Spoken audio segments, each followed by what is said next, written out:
Bismillahirrahmanirrahim. Al-Fatihah ila ruh habibina wa syafi'ina Sayyidina Rasulillah sallallahu alaihi wasallam wa alihi wa ashabihi wa azwajihi wa ikhwanihi minal anbiya'i wal mursalin. Thumma ila ruh masyayikhina wa li abaina wa ummahatina wa liman lahu haqqun alaina, khususan jami'u hadhihi al-ahadith al-Imam An-Nawawi بأن الله يغفر لهم ويرحمهم ويعلي درجاتهم في الجنة وينفعنا بأسرارهم وأنوارهم وعلومهم وبركاتهم في الدين والدنيا والآخرة بسر الفاتحة. أعوذ بالله من الشيطان الرجيم. بسم الله الرحمن الرحيم. الحمد لله رب العالمين الرحمن الرحيم مالك يوم الدين. إياك نعبد وإياك نستعين. اهدنا الصراط المستقيم صراط الذين أنعمت عليهم غير المغضوب عليهم ولا الضالين آمين. بسم الله الرحمن الرحيم. وبسند المتصل إلى المؤلف الإمام النووي رحمه الله تعالى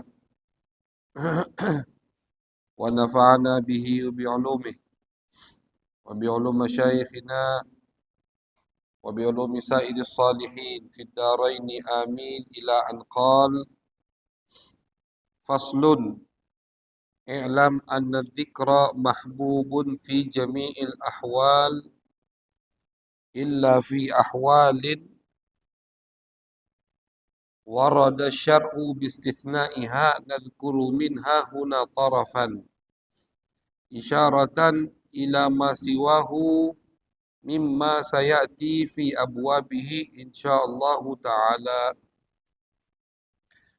فمن ذلك أنه يكره الذكر حالة الجلوس على قضاء الحاجة، وفي حالة الجماع، وفي حالة الخطبة لمن يسمع صوت الخطيب، وفي القيام في الصلاة بل يشتغل بالقراءة، وفي حالة النعاس، ولا يكره في الطريق ولا في الحمام، والله أعلم. Alhamdulillah, puji syukur kehadiran Allah Subhanahu wa taala atas segala nikmat yang Allah berikan. Salawat dan salam kita haturkan kepada baginda besar Nabi Agung, Nabi besar Muhammad sallallahu alaihi wasallam. Berkata Imam An-Nawawi dalam kitab beliau Al-Adhkar An-Nawawiyah, masih pembahasan tentang hal-hal yang berkaitan dengan zikir. Beliau berkata, anna dzikra mahbubun fi jami'il ahwal. Kata beliau, sesungguhnya zikir itu mahbub, dianjurkan. Dianjurkan kita untuk selalu berzikir fi jami'il ahwal, di setiap keadaan, di setiap kondisi, setiap situasi. Dimanapun kita berada, maka kita dianjurkan untuk selalu mengingat Allah Subhanahu wa taala.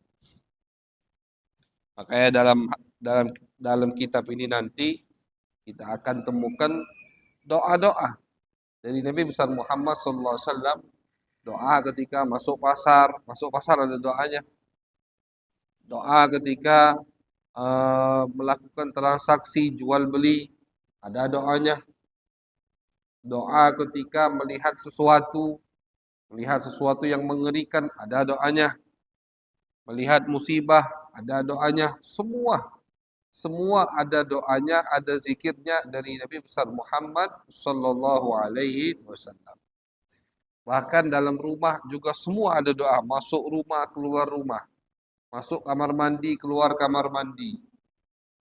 Pakai baju, lagi berkaca, semua ada doa, ada zikir dari Nabi besar Muhammad sallallahu alaihi wasallam, karena memang kita dianjurkan untuk selalu mengingat Allah Subhanahu wa taala. Illa fi ahwal warada syar'u bi istithna'iha. Kata beliau, kecuali di ada beberapa keadaan yang syariat melarang kita untuk berzikir di keadaan tersebut. Tentunya kata ulama, yang dimaksud zikir dilarang di sini adalah zikir bil lisan. Ada suaranya. Kita berzikir dengan lisan, dengan lidah. Baca doa dengan mengeluarkan suara.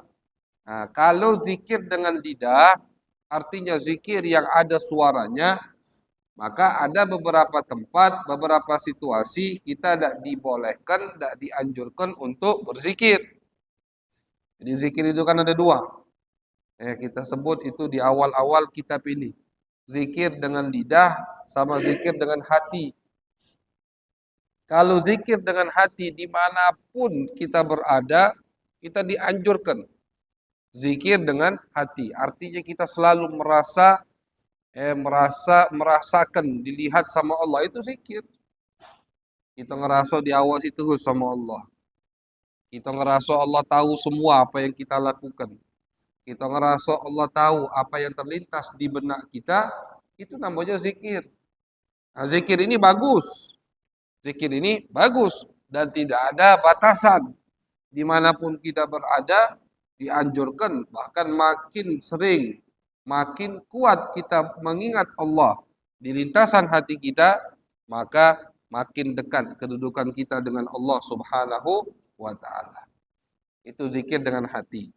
Adapun zikir dengan lisan, baca doa tadi, ada suaranya, ada lafadznya, itu ada beberapa tempat dilarang kita untuk berzikir dengan lidah tersebut.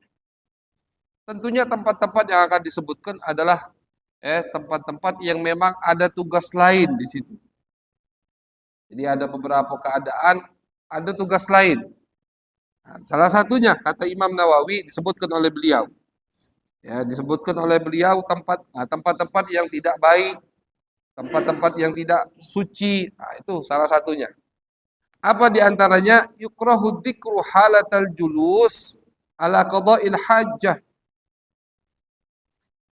Dimakruhkan, tidak dianjurkan, sangat tidak dianjurkan berzikir ketika kita sedang buang air besar, artinya di toilet. Masuk kamar mandi, berzikir, ada doanya. Tapi doanya itu dibaca di dalam hati kalau kita udah di dalam kamar mandi. Nah itu. Kan ada doa dari Nabi masuk kamar mandi, ya. Bahkan ada doa dari Nabi ketika membuka pakaian. Ya, jadi pas buka baju di dalam kamar mandi, itu juga ada doanya dari Nabi besar Muhammad SAW. Nah, tentunya yang dimaksud ini doa dibacanya itu bukan dengan suara yang keras. Tidak pula dia nak angkat suara di kamar mandi, tidak adab, tidak menghormati daripada zat yang kita zikir, yaitu Allah Subhanahu wa taala. Jadi di dalam kamar mandi, apalagi keadaan ketika kita sedang buang air besar, itu tidak dianjurkan sekali kita berzikir dengan lidah kita. Tidak dianjurkan. Kalau dengan hati, bagus.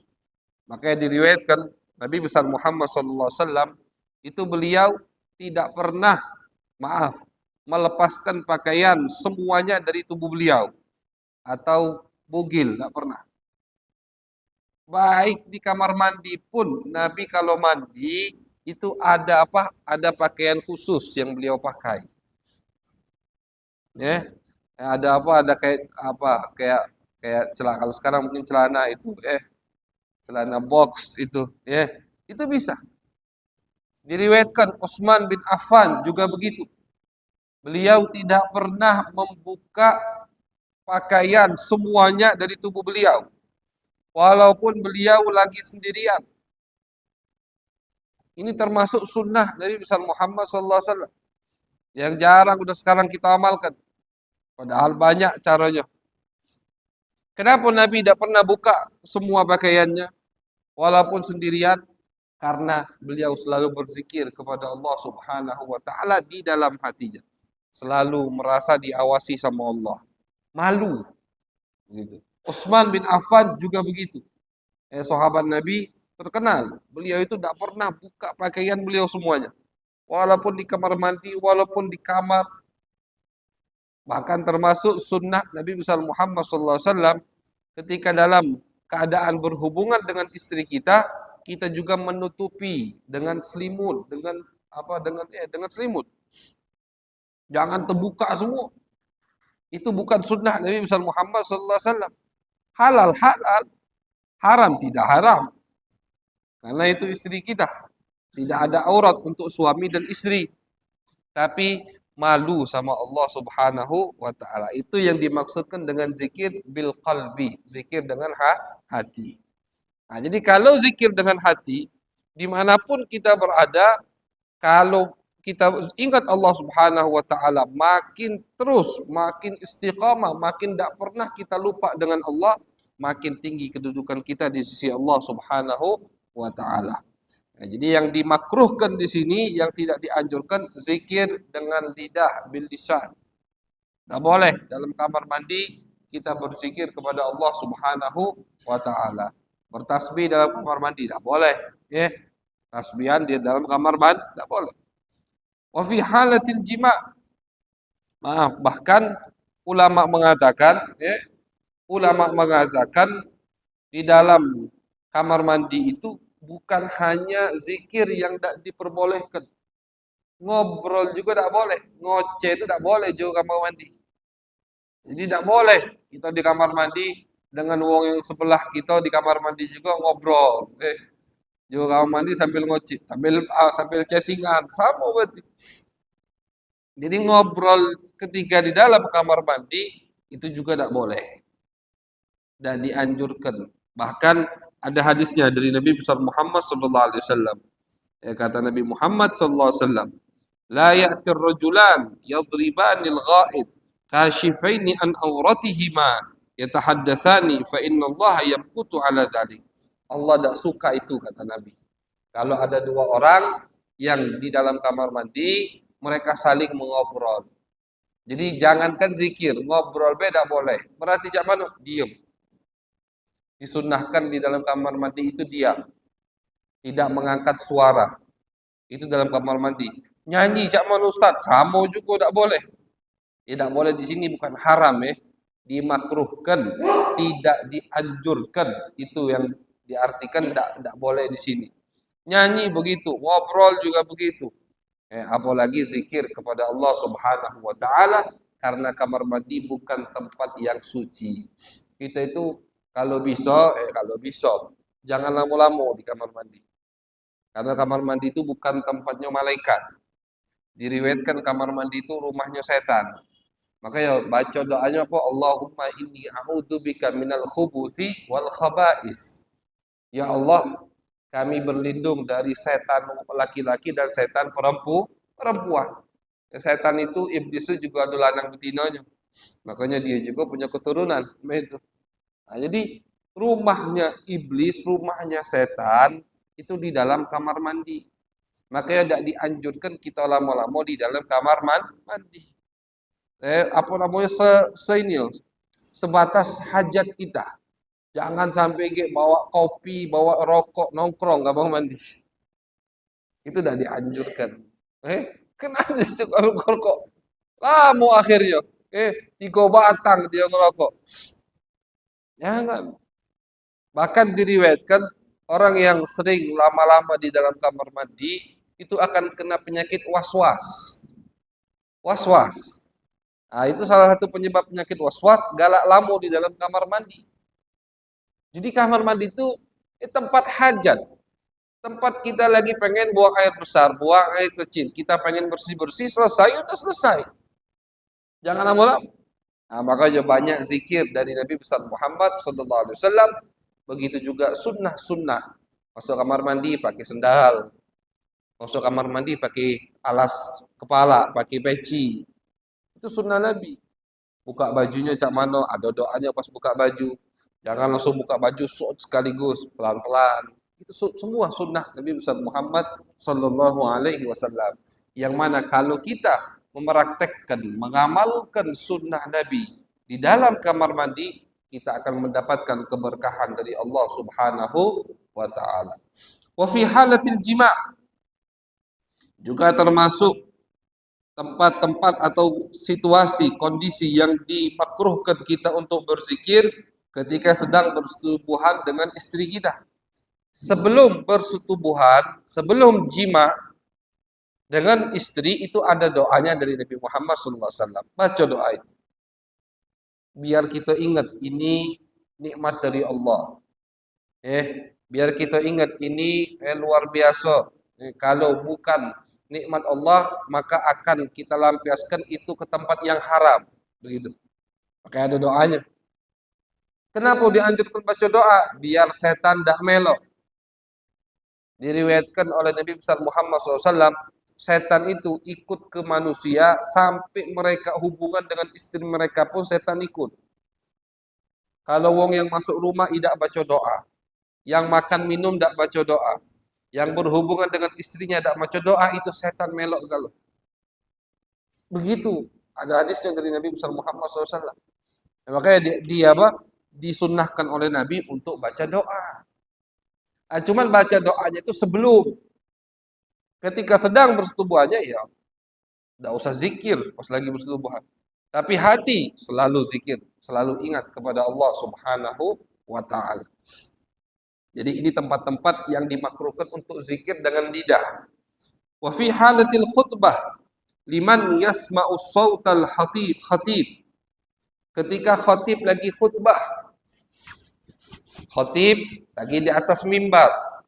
Khutbah Jumat atau khutbah Idul Fitri, Idul Adha, khutbah-khutbah yang dimasyru'kan, yang disyariatkan oleh agama, itu ketika khatib lagi di atas mimbar, lagi khutbah, jangan kita sibuk berzikir.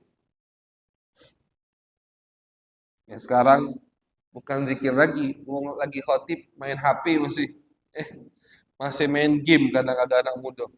Itu harus kita ajari anak-anak kita. Apalagi khutbah Jumat. Masalahnya fatal ini. Hadisnya Bilal setiap sebelum imam naik ke atas mimbar itu ngomong terus.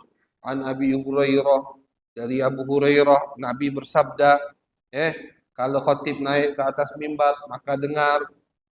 Barang siapa yang tidak mendengarkan lalai, faman lagha fala jum'atalah. Negur orang lagi tidur, jadi wong lagi ngoceh atau wong lagi tidur, kita banguni, kita ngomong dia diam, suruh dengar khutbah, itu baik kita lalai termasuk. Apalagi kalau main HP, chattingan, main game, buka Instagram, semua itu kata Nabi yang tidak yang lago, yang lalai. Ketika khatib lagi di atas mimbar, fala jum'atalah, enggak ada pahala Jumat. Kosong. Hadisnya di Bukhari Muslim ini, sahih hadisnya. Lalai yang dimaksud oleh Nabi, apa itu? Ketika kita lagi dengar khatib, imam lagi khutbah, samping kita ada wong ngoceh, kita tegur dia, "Oi, diam, jangan ngoceh. Imam lagi ceramah, lagi khatib." Itu udah lalai kata Nabi. Artinya udah, ketika khatib di atas mimbar, kita udah usah ngurus si wong. Nak wong ngoceh, nak wong main HP, jangan. Kenapa? Kalau kita negur mereka, Jumat kita ikut dianggap lalai oleh Nabi besar Muhammad SAW. Lalai Jumatnya, maka fala Jumatalah, tidak ada pahala Jumatnya kata Nabi. Capek-capek betul dari rumah panas-panas, tidak dapat pahala Jumat. Jadi ini kayak udah menjadi hal yang biasa di masjid-masjid kita. Jadi sebelum negurnya kapan? Jangan pas imam lagi di atas mimbar, hilang pahala kita. Sebelum itu, tugas orang bapak ketika bawa anaknya ke masjid, ajari. Kakek ketika membawa cucunya ke masjid, ajari. Jangan dilepas. Anak-anak muda belajar harus. Pengurus masjid misalkan bisa untuk menegur atau ada cara untuk menegur. Oh, kebiasaan rame gitu di sini. Di mana? Di situ rame. Cak mana caranya misalkan biar tidak rame. Karena apa? Karena kata Nabi yang lalai fala jum'atalah, enggak dapat pahala Jumat. Apalagi main HP, apalagi main game, apalagi itu. Zikir pun tidak dianjurkan. Tasbihan itu lalai termasuk. Tasbihan itu lalai. Pas lagi tasbih lalai. Apakah ya kata ulama? Banyak ulama yang negur. Daripada ulama mutaakhirin. Termasuk dianjurkan lebih baik. Misalkan ada sumbangan untuk masjid. Ya, biasa jalan-jalan ya. Itu usahakan jangan pas khotib di atas mimbar jalannya itu. Sebelumnya. Ngapa? Karena pas khotib lagi ceramah, imam lagi khutbah, lewat celengan tadi, kita metu ke duit. Ini semua gerak-gerik yang dianggap lalai. Metu ke duit. Nah, satu lagi ada kesalahan banyak orang sekarang ini. Datang dia, datang telat, khotib lagi khutbah, sholat, habis itu apa? Ngajak salaman. Itu tidak dianjurkan juga. Ngajak salaman yang di samping kanan kiri, kaget. Setelah sholat Jumat, lajulah nak salaman, nak pelukan, nak saling sapa, nanyo kabar, itulah juga silahkan. Tapi pas khotib di atas mimbar, itu tidak perlu kita sampai salam-salaman, jangan. Salah. Kenapa? Karena itu juga dianggap lalai. Jadi pas kita datang, khotib lagi khutbah, sholat kita 2 rakaat. Habis sholat tidak usah salaman dulu.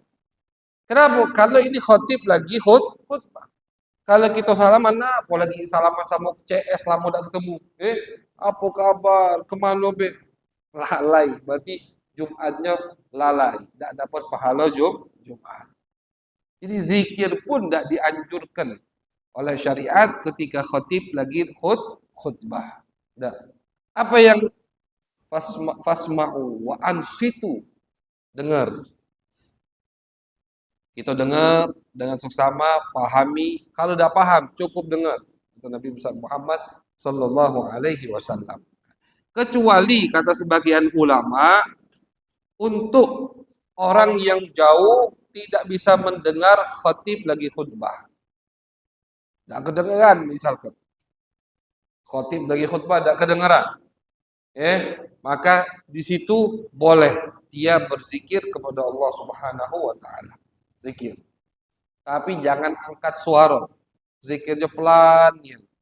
Biar tidak ganggu yang ada di sampingnya.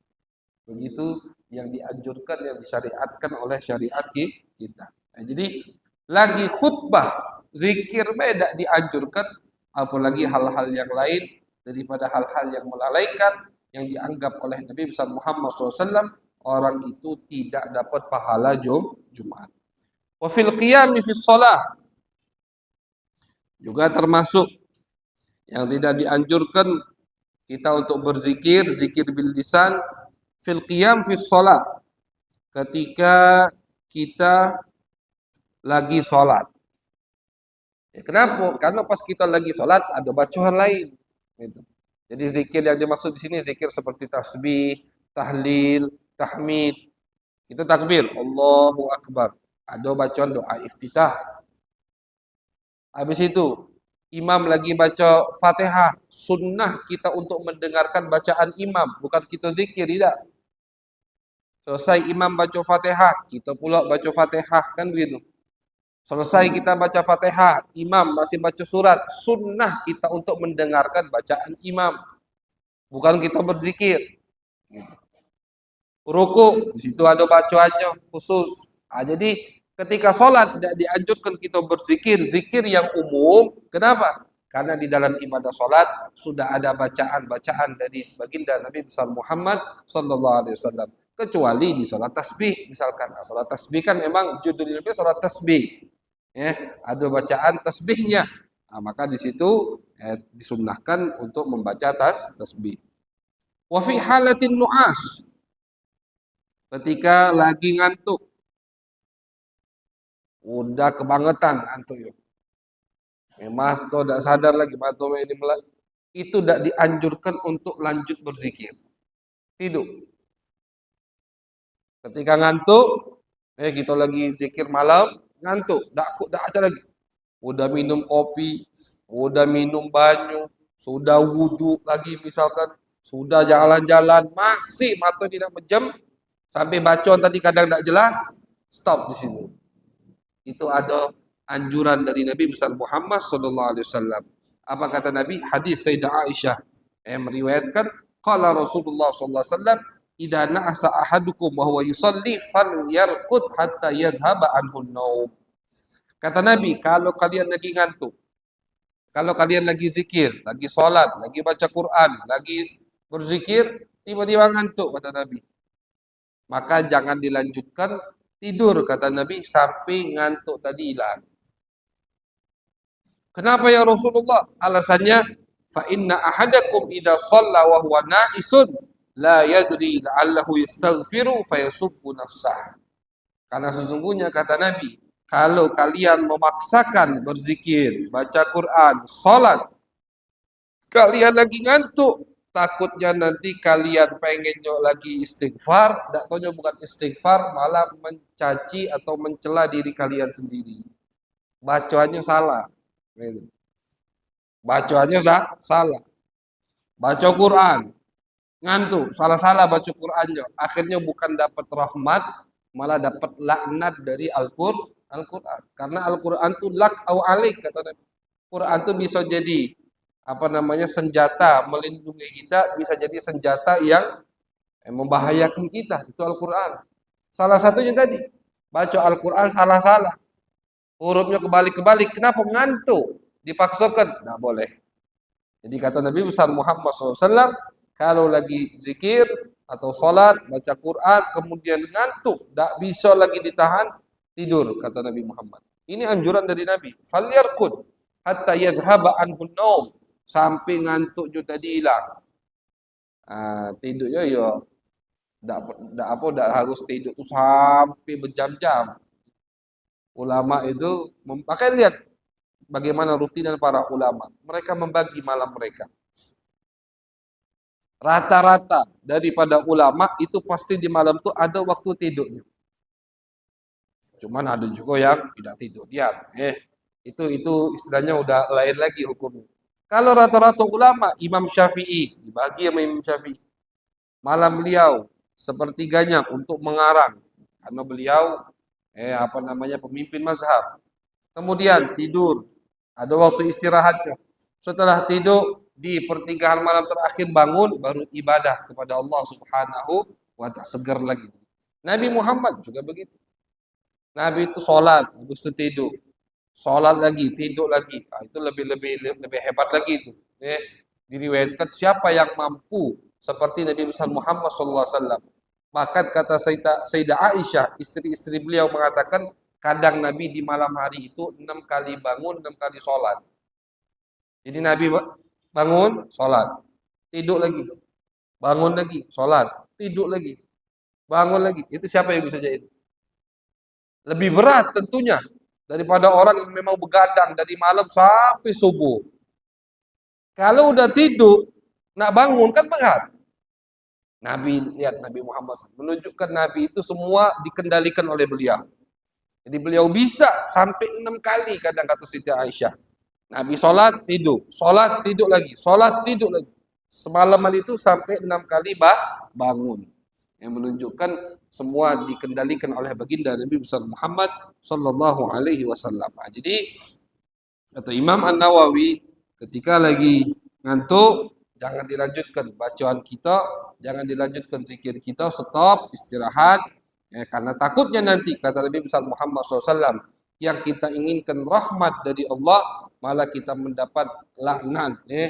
Yang kita inginkan kita doa baik untuk diri kita, tak taunya malah doa jelek untuk diri kita. Makanya kalau lagi ngantuk, jangan dilanjutkan zikirnya, tidur sebentar, bangun segar, baru dilanjutkan kembali. Jadi tidak dianjurkan. Wala yukrahu fit tariq wala fil hammam. Nah, tadi keadaan-keadaan atau tempat-tempat yang dimakruhkan kita untuk berzikir, zikir bil lisan. Fit tariq, Di jalan tidak dimakruhkan. Ya, lagi jalan kita berzikir, tak apa-apa. Fitorik ini maksudnya lagi jalan atau kita di pinggir jalan. Tak apa-apa. Berzikir di pinggir jalan, berzikir sambil berjalan. Karena Allah Subhanahu wa taala mengatakan dalam Al-Qur'an, dimanapun kalian lagi nguling, lagi duduk, lagi tegak, silakan zikir. Mengingat Allah Subhanahu wa taala. Wala yukrahu fitorik. Selagi tidak mengganggu jalan jalan umum. Oh, zikir di jalan tidak apa-apa kata Imam Nawawi. Zikir dia di jalan, macet jalan gara-gara dia, tidak boleh juga. Ganggu jalan umum. Kita harus apa? Harus tahu, ya harus tahu tempat. Gitu. Ini kan hak umum, hak masyarakat. Tidak boleh kita ganggu. Gitu. Jadi ketika di jalan itu banyak adab-adab dari Nabi besar Muhammad SAW. Ini adab jalan. Parkir sembarangan itu tidak boleh juga sebenarnya kalau ganggu jalan. Ada wong ngoceh di pojok motor berdua, nah, di belakangnya macet. Gara-gara apa? Dia ngoceh di jalanan. Tidak boleh. Itu terjadi di zaman Nabi. Di zaman Nabi ada dua orang ngobrol sampai di atas keledainya. Nah, kadang kan ada itu. Berdua ngoceh di pojok motor.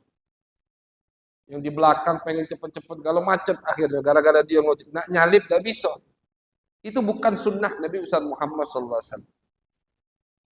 Di zaman Nabi terjadi ada dua sahabat, mereka lagi nunggangi kundang apa namanya keledai mereka, kuda atau keledai. Ngoceh dia di jalan, sambil naik kuda, sambil naik keledai, sambil ngoceh, sambil ngobrol. Lewat Nabi, ditegur sama Nabi Muhammad SAW. Kalau kamu nak ngoceh, kamu turun, kata Nabi, atau jangan ngoceh, lanjutkan jalan sampai baru karena jalan bukan tempat untuk ngobrol, dan kendaraan yang kalian tunggangi bukan tempat duduk untuk ngobrol. Bukan di situ tempat untuk ngobrol.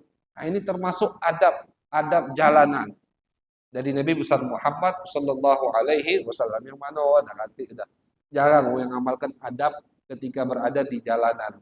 Adab dari Nabi besar Muhammad Sallallahu Alaihi Wasallam. Nah, jadi di jalanan dan dimakruhkan kita untuk berzikir selagi tidak mengganggu orang lain. Wala fil hammam, juga tidak dimakruhkan zikir di hammam. Hammam itu kamar mandi, cuman hammam ini bukan hammam kamar mandi seperti kita sekarang, toilet itu bukan.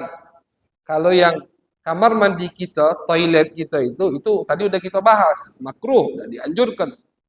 Karena itu rumahnya setan. Hammam di sini pemandian umum. Pemandian umum, yang mana itu pemandian umum di Jazirah Arab dulu banyak. Bahkan diriwayatkan pertama kali yang buat hammam pemandian umum Nabi Sulaiman bin Dawud alaihi wassalam. Itu pertama kali Nabi yang membuat pemandian umum. Nah, jadi hammam kalau di kitab kita baca ada hammam itu bukan toilet maksudnya. Bukan kamar mandi kita sekarang ini, tempat buang air kecil atau tempat buang air besar, bukan. Yang dimaksudkan kalau di dalam kitab-kitab, apalagi kitab-kitab buang dulu, hammam, itu adalah pemandian umum. Di situ mereka kumpul rame, di situ banyak. Masuk situ ada tempat mandi baju panasnya, ada tukang gosoknya, digosok, ada itu. Dan apa namanya? Ketika masuk ke hammam ya ada doa juga dari Nabi besar Muhammad SAW. Ada adab-adabnya, tidak boleh bugil, tidak boleh, karena harus tetap tutup aurat, banyak adabnya. Di situ tidak dimakruhkan kita berzikir kepada Allah Subhanahu wa taala. Jadi kalau kita simpulkan pembahasan malam hari ini, Al-Imam An-Nawawi ingin menyampaikan kepada kita bahwasanya ada tempat-tempat, ada situasi-situasi yang kita tidak dianjurkan untuk zikir bil lisan.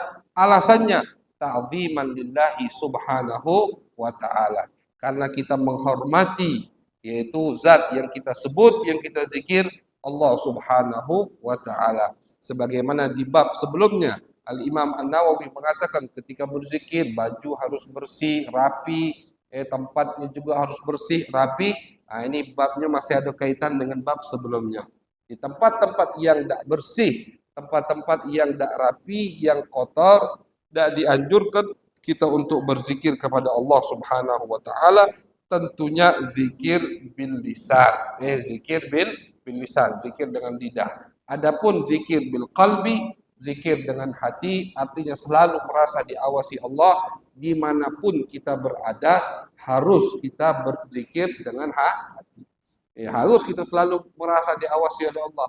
Makin sering kita merasa diawasi oleh Allah, makin jauh kita dari maksiat kepada Allah Subhanahu wa taala. Mudah-mudahan kita bisa mengamalkan apa yang kita dengarkan daripada kajian malam hari ini, kitab Al-Adhkar dari Imam An-Nawawi, bisa mengamalkan semua sunnah Nabi besar Muhammad sallallahu alaihi wasallam, sehingga insya Allah kita menjadi hamba-hamba yang diridhai oleh Allah Subhanahu wa taala. Amin ya rabbal alamin. Allahumma aznina bil ilm wa zayyinna bil hilm wa akrimna bit taqwa wa jammilna bil afiyah.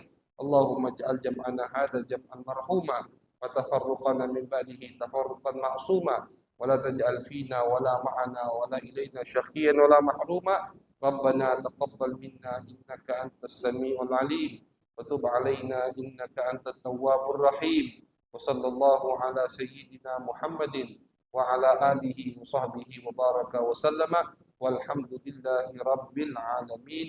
السلام عليكم ورحمة الله وبركاته.